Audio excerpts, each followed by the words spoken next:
But listen to one of the claims being made. This is in a fast food McDonald's restaurant in Portland, Oregon. Here, cut number 16. Who really pays the out for McDonald's? Who makes this company successful? Is it the corporate board members and the bosses sitting in their offices? Or is it you, toiling over the stoves, cooking food, washing dishes, and cleaning toilets? You have rent and bills to pay. You have children to feed. What are you worth? The CEO of McDonald's makes thousands of dollars per hour. This company makes billions of dollars per year in profit. They can afford to pay you $15 per hour.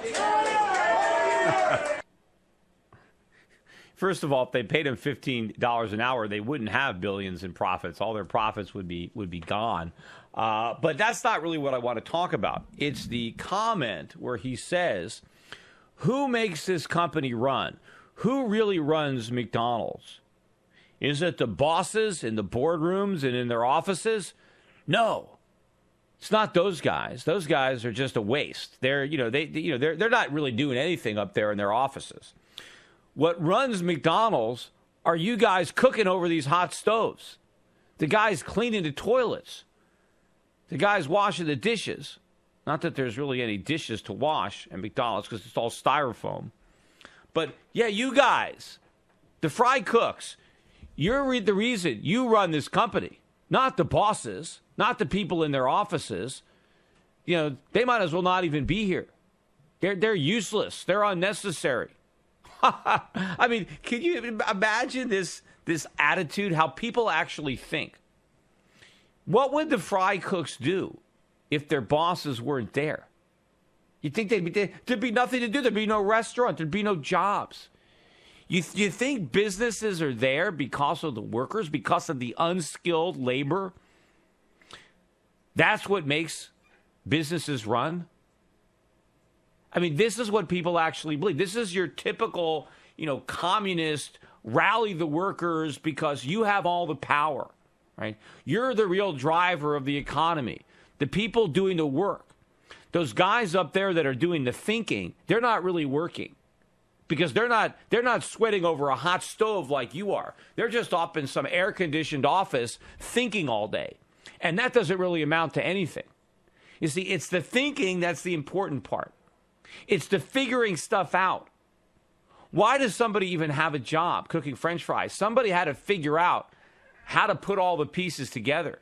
If we didn't have smart people working in those offices, figuring out how to run the business, figuring out how to put all the pieces together, figuring it out how to budget everything, how to hire, somebody had to build that restaurant. Somebody had to build the equipment, buy the equipment that you're cooking French fries in. I mean, the average person, if he wasn't able to get a job, he would starve to death. The average guy depends on the thinkers of the world, the bosses, who create the employment opportunities that allow them to make a living. Because most people, if left to their own devices, today they'd starve. They don't know how to do anything. If it wasn't for the boss giving you a job, telling you what to do, you think if there were no bosses, do you think the workers at a McDonald's restaurant would somehow know what to do every day? You think they could actually show up and prepare the food and serve the food if there wasn't somebody, directing it? I mean, it'd be worse than an orchestra without a conductor. They would do it. They wouldn't even show up if there wasn't a boss there making sure that they clocked in. But nobody, they would all just, be like little kids. I mean, to have that kind of hubris, that kind of nerve, to think that the world is run by the least skilled, least trained, maybe least intelligent among us, that they're the real unsung heroes of the economy, that what makes McDonald's function are not the guys that are actually in charge, that are making all the decisions, that are making sure everything works, making sure that the bills get paid, making sure that all the right stuff is ordered, that everything is, all the marketing and all this tough stuff that has to happen. To have a company as big as McDonald's operate profitably. You think if you just promoted all the fry cooks, what if you made the fry cook the CEO? What if you made the dishwasher the CFO?